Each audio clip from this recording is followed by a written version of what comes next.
Welcome to Faith and Science. I'm Dr. John Ashton.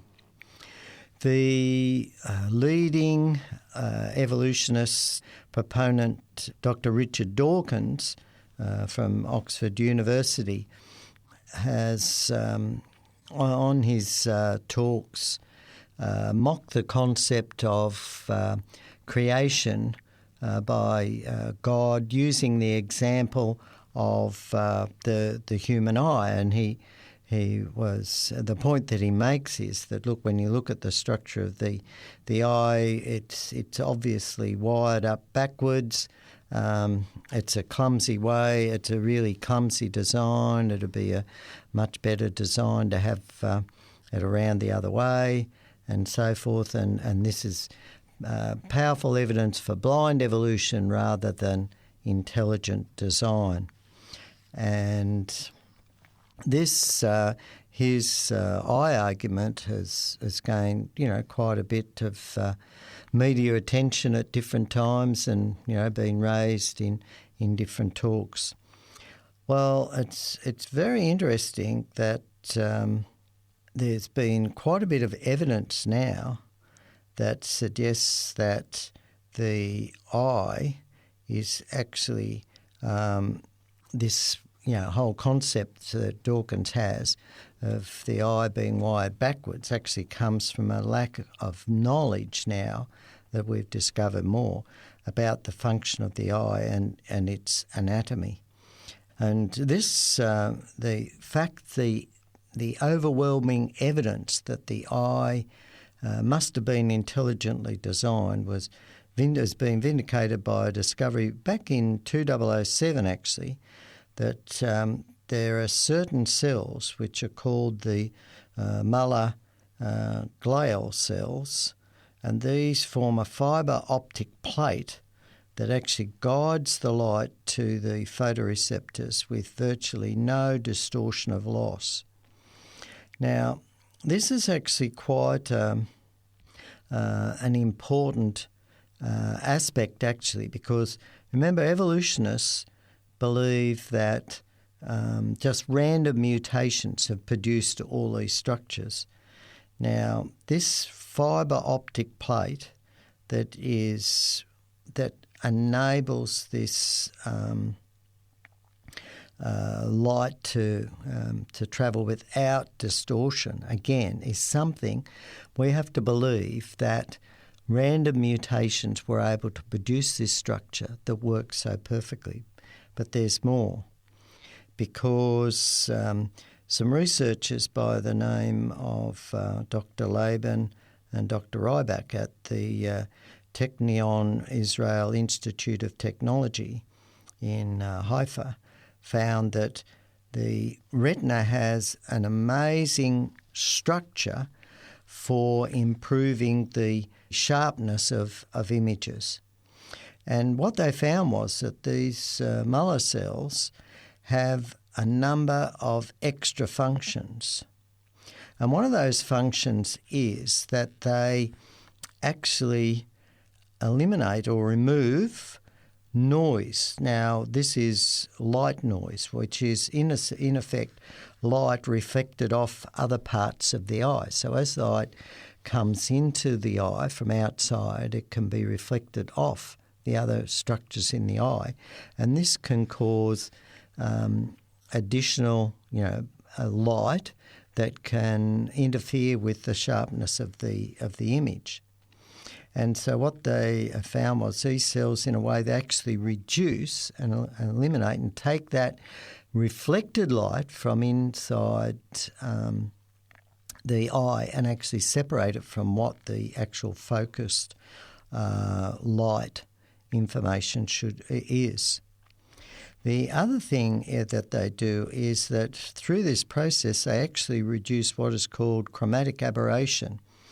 And this is the effect where different wavelengths of light are refracted or bent differently by a lens. So, and the classic example of this is a rainbow. So when we look at a rainbow and we see all the different colours, now we know when we look at sunlight it's this white or slightly yellowish perhaps colour, but it's essentially what we call white light. And it's made up of all the different colours. So when we're looking at white light, it's made up of all the different coloured lights, wavelengths of light produce what we call white light.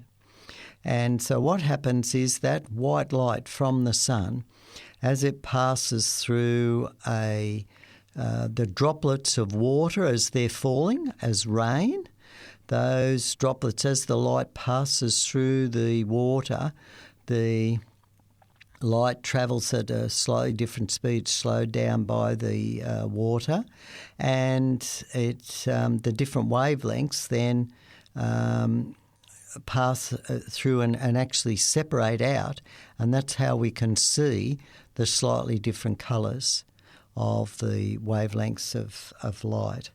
So this is, of course, can distort an image if that happens, because when you see how wide a rainbow is, and so you don't want that sort of distortion. And so it's very fascinating that these Mueller cells, again, as the light passes through, we don't get that separation of colours that can occur.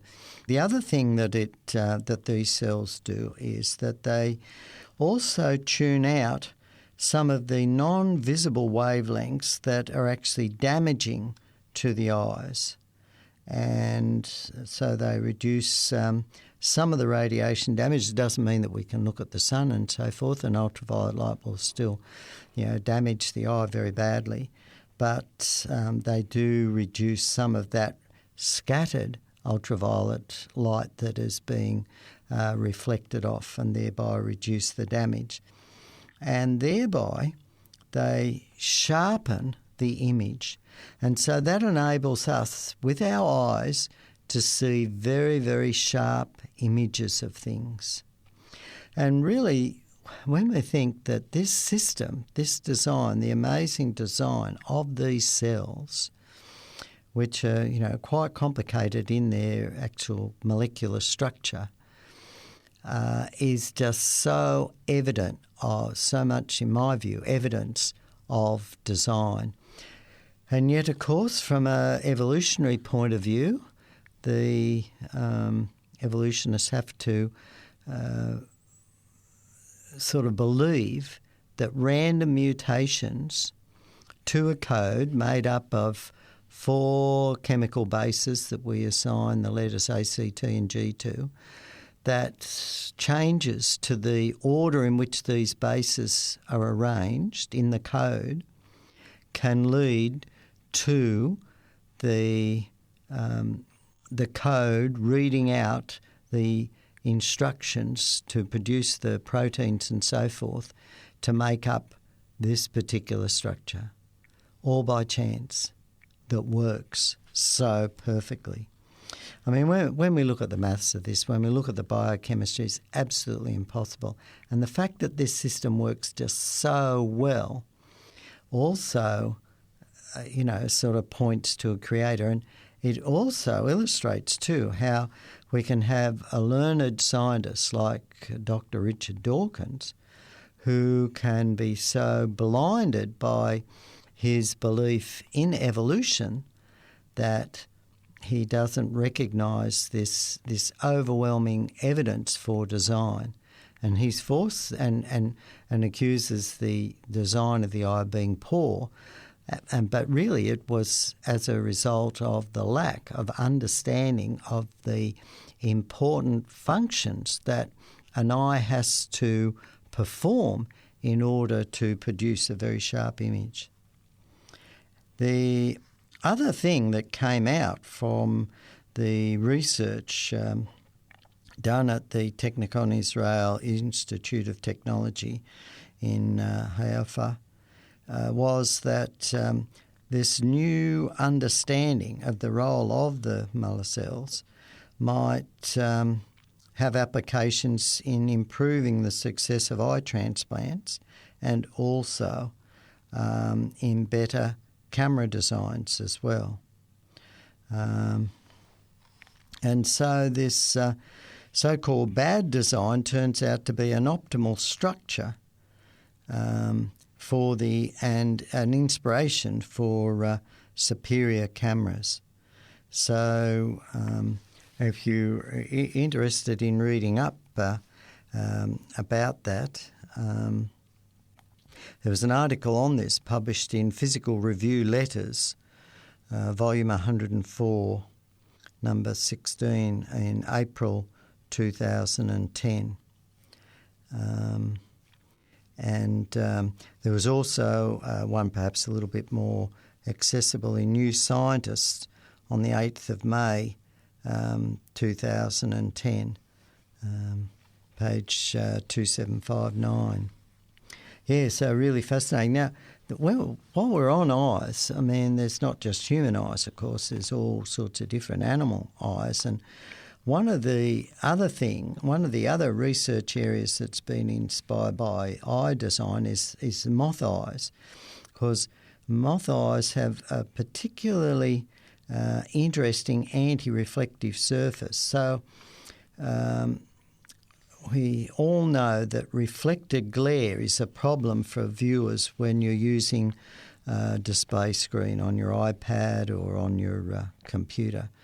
And it's also a problem for solar cells generating electricity, because light that's reflected isn't going to be converted into electrical energy. And so dealing with this issue is been quite challenging. Now, again, one of these things that has come out, researchers have noted that although moths see well at night, their eyes don't shine in light, meaning that they are harder for predators to see. Now, this is because the moths have a special orderly array, we could say they're orderly, of tiny bumps or little protrusions on the surface of their eye. Now, they're smaller than, these little protrusions are actually smaller than the wavelengths of visible light. And what happens is they deflect and absorb light rather than reflect it, much like a rippled foam on the walls of soundproof rooms helps absorb the sound rather than reflect it. And it's interesting, some researchers at some American universities have found a way to mimic this moth eye structure for solar cells. And so they're actually been doing quite a bit of study of the surface of moth eyes to improve the efficiency of solar cells. And one of the things that they've found is that by using this technique on the surface of the solar cells, the process is much cheaper than the usual anti-glare coatings, because they're just using a suspension of nanoparticles. So, and they've found that with one of the university groups have found that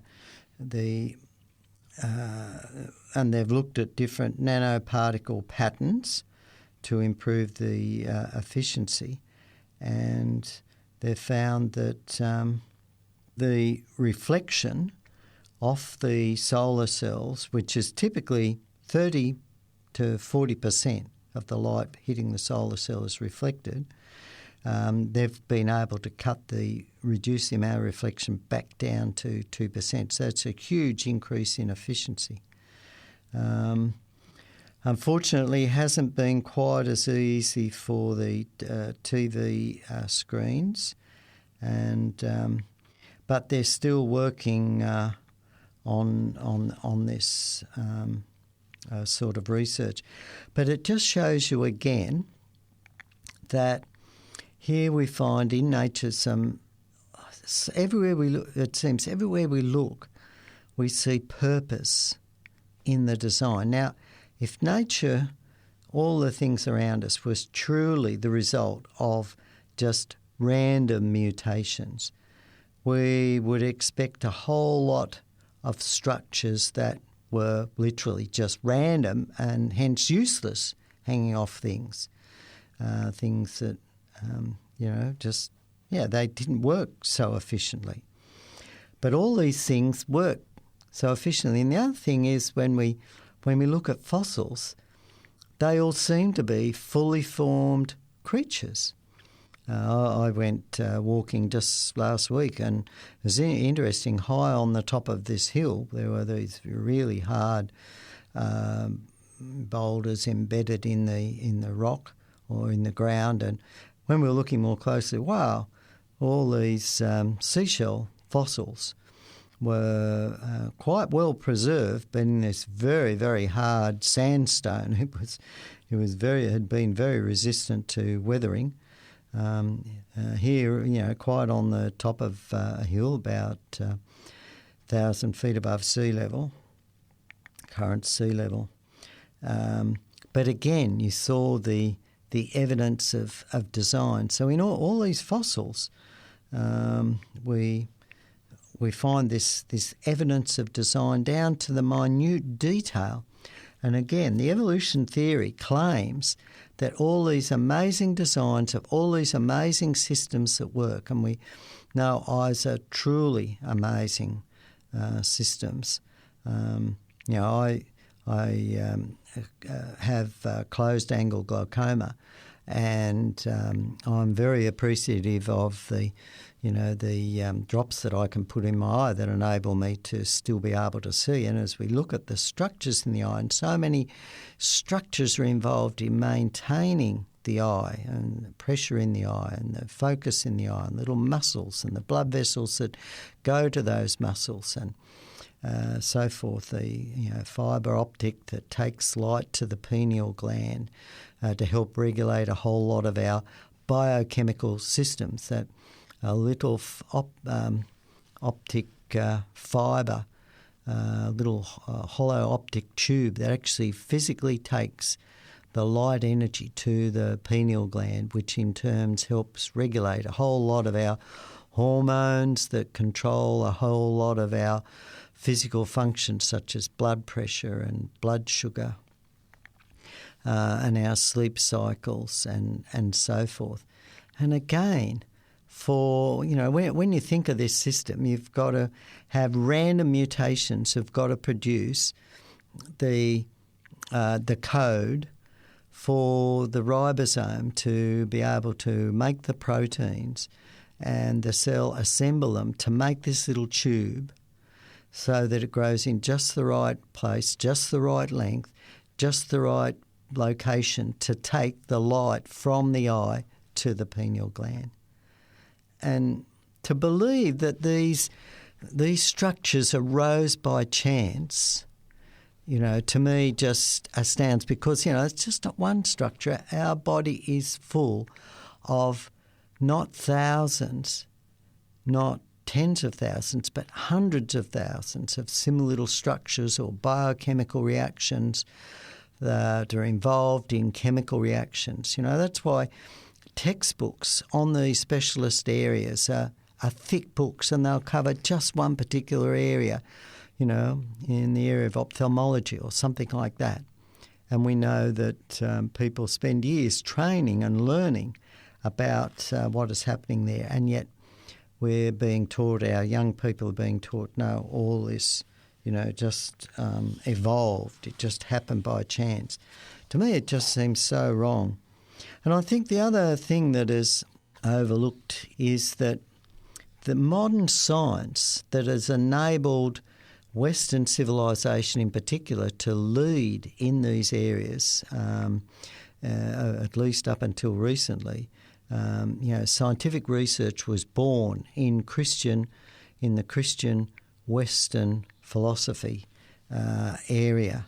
And there's so much resistance now to wanting to study, the Christian Western philosophy, and the young people again are being denied this knowledge of the Christian worldview, and in particular the leading scientists that laid the foundations of modern science, had a plain understanding of Scripture, of Adam's fall and creation, and of course believing in God and that God had designed everything led to so many developments. I was reading an article just through the week on James Clerk Maxwell, and there's an article in Encyclopaedia Britannica, and then I was reading some material on Wikipedia, and he was an amazing scientist. James Clerk, spelled C-L-E-R-K, Maxwell. If you want to look him up, I mean, he's one of my heroes in science.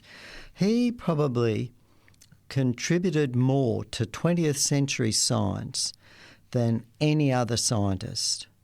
And people talk about Newton, people talk about Einstein, people talk about Darwin, but if you look at the areas that Maxwell worked in, from electromagnetic field theory through to kinetic theory, just about every area of major areas of the physical sciences, Maxwell contributed major breakthroughs in our understanding, and particularly in understanding the mathematics underpinning science, so that we could understand the laws that and elucidating the laws and mathematical equations that related the energy fields and so forth associated with so much phenomena that we observe in nature. And in these articles, there was hardly mention that Maxwell was a very strong Christian and was a creationist and was an anti-Darwinist, and argued very powerfully against the logic of the Darwinian theory. And that is just left out. And I guess students aren't taught that. They're not taught that aspect, but that was a big part of his life. And I think my view is that God, blessed him because of his strong faith, his strong faith in the Bible account and believing in God. God rewarded him with the ability to see and understand and make these tremendous breakthroughs. Someone once said to Einstein, I guess you're standing on the shoulders of Newton, and Einstein said, no, I'm standing on the shoulders of Maxwell. And that's what Einstein did. Einstein extended Maxwell's field theories into gravity. Einstein gets a lot of press there. But of course, Newton was another great, Bible believer and Bible scholar, and actually wrote more on the prophecies of the Bible than he did actually on science. And I've read his commentaries on Daniel and Revelation, which of course have so many of the prophecies. And this is another thing too, that the young people perhaps aren't being taught in schools today, that the Bible has a number of prophecies that were fulfilled highly accurately and way ahead of time. And these are global prophecies. They refer to what will happen with particular nations, what will happen with particular countries, what was going to happen when the Messiah or Jesus came, what would happen to him, and about the second coming of Christ, which hasn't happened yet, of course. But because all these other prophecies have been fulfilled exactly as they were laid out, we can have this huge confidence in the prophecy that Jesus is going to return. And when he returns, he will destroy all evil. And those people that have made the choice, they want to be good. They hate the bad things that they're doing. They want to be a good person. And that's what accepting Jesus as our Saviour is, and going to God and wanting to be forgiven for the things that we've done wrong, and wanting God to change us so we don't do wrong things anymore, like being selfish and telling lies, these sort of things. Then those people, God will come and he is going to save those, recreate them in a way so that they don't have bodies that are decaying, where their biochemistry is going to fail. And I think that, students today, and this particularly irks me too, as they learn about Newton's laws, they should also be learning about the Bible prophecies that Newton wrote about. And this is why I've been reading the book by John Lennox, the mathematician at Oxford, Against the Flow, where he deals with, in modern day, the prophecies of in Daniel. And of course, John Lennox, he's a guy with 3 doctorates.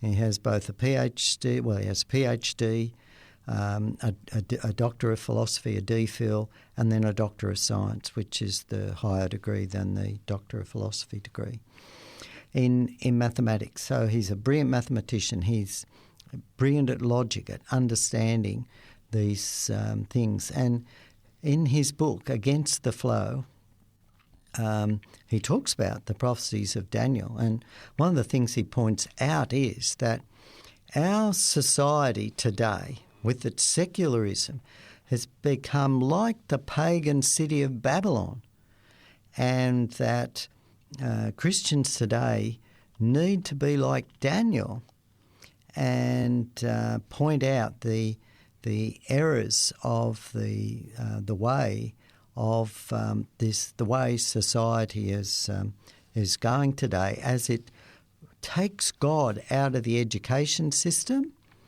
The consequences, and we're going to see them worse, but the consequences are going to be dire.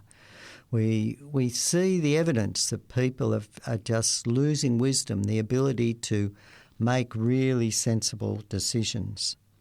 And we have these, crazy theories coming up, like the theory of evolution. When we think of the eyes, to me, we all have eyes, and to me it's just powerful evidence that there is that supernatural creator.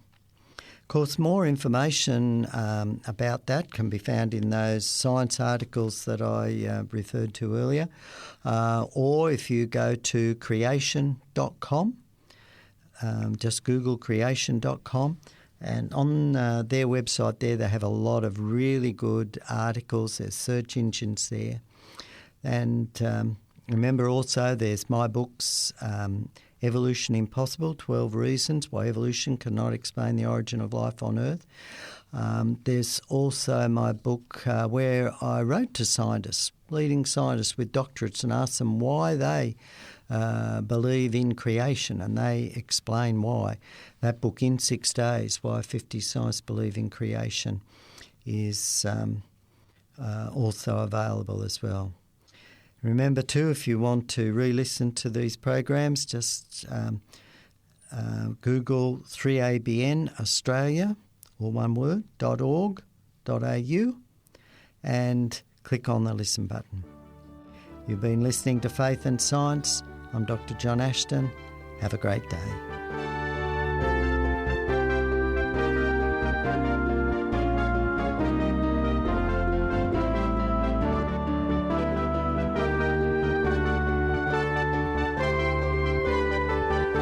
You've been listening to a production of 3ABN Australia Radio.